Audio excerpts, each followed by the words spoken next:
Hey YouTube, it's seriously cold over here, and at the risk of stereotyping myself, I'm a black man, I don't do cold. This video is about the nobility of apostasy. Growing up, I was taught to fear and despise apostates. Apostates were mythically evil creatures, and I expected them to have their own cloud of evil around them. They carried a disease the adults around me feared like HIV. But the apostate's condition was worse, because they had absolutely no hope of any form of mercy from Jehovah. As a child, I once walked past a man handing out leaflets near a convention. He was just a normal guy with only one head, but the Jehovah's Witnesses around me were clearly afraid of him. I learnt years later that the incurable disease this man carried was just an idea.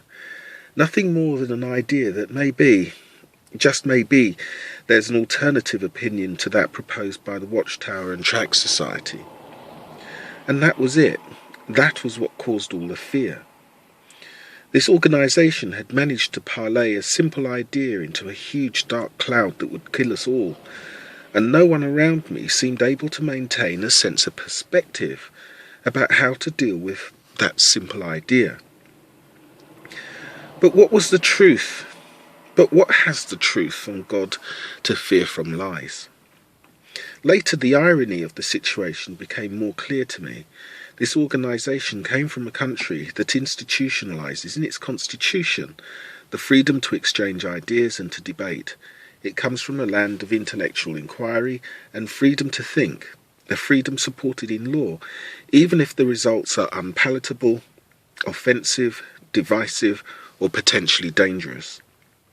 And despite this organisation claiming divine and therefore perfect guidance, it then does everything it can to deny that leaflet bearer and its own members the principles and rights that no civilised group, culture or nation can do without.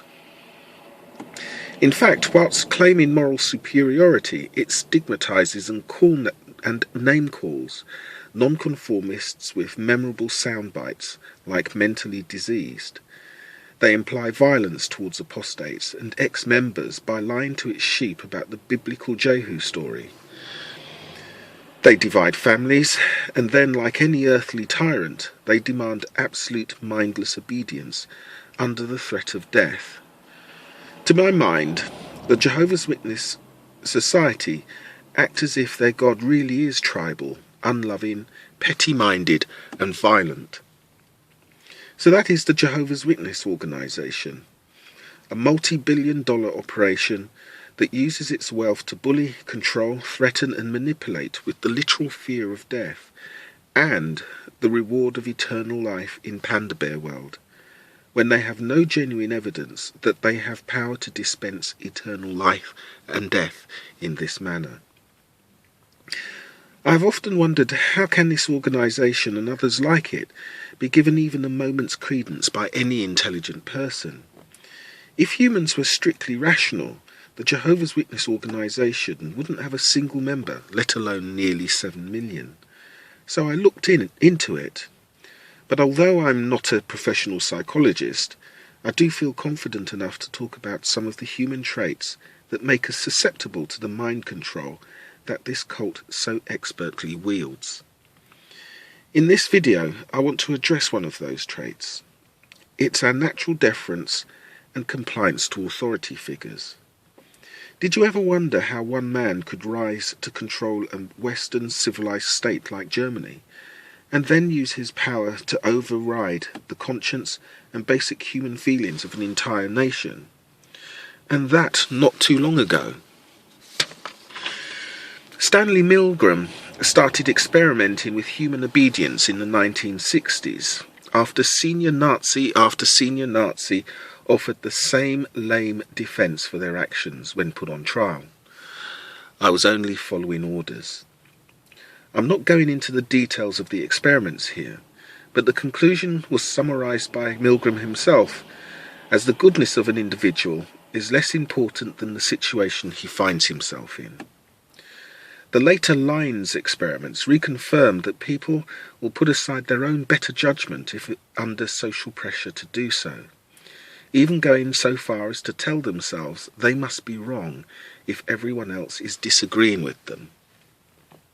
And on a criminal level, there were recent crimes in the United States where an authoritative voice on the telephone instructed the management of several fast food stores to strip search and, in some cases, sexually abuse female staff members. A film was made about it, Compliance I think it's called. Even evolutionary theory predicts these outcomes, with the observation that before humans had conquered and tamed the planet, children that took the time to evaluate instructions often got eaten first and didn't live long enough to spread their independent-minded genes. So there is just one of our problems, and the organisation exploits it expertly. After 130 years plus of practice, Milgram concluded that environment was the key to behaviour, not necessarily the personality, and the Jehovah's Witness organisation has environment on lockdown. They control their members' environment by insisting on all those meetings, by restricting normal social development, by estranging us from holidays and events. They restrict education, limit associations and secular opportunities, and they reach directly into the home by telling their members who in their own family they can talk to. So what of that man with his leaflet? He was a hero and I never knew it. I was taught to despise him, but that was my environment. He stood to warn me of the damage this organisation will bring to my family, my mental health, my finances, my education, my happiness and future, in the face of name-calling at the risk of his own family life. But not only was he in opposition to a multi-billion-dollar corporation with morals so low they protect paedophiles from justice, he was in opposition to his own human nature to comply with groupthink. He faced the crowds of Jehovah's Witnesses walking past him as if he was a leper, in an act of simple, truly selfless love, trying to save strangers from the suffering he had endured. Today I really couldn't express how much I admire him and respect his bravery, and admire and respect what we're trying to do here on YouTube. How noble was it of him to put himself through all of that to deliver a simple message to me? Is the real creator of the entire universe seriously going to enter into an exclusive sales and public relations contract with some self-serving clowns? A decent human wouldn't accept their kind of exposure. Any being with the ability to speak for itself would not choose representation from people that protect child rapists, split families, and ridicule the human spirit as it rises. This, in essence, is the only message we apostates wish to deliver to those caught up by this cult. Think for yourself. And tell me, unless there's something to hide, how can thinking possibly be mentally diseased? My kids would say, the one who smelt it dealt it, and I would say, out of the mouths of babes.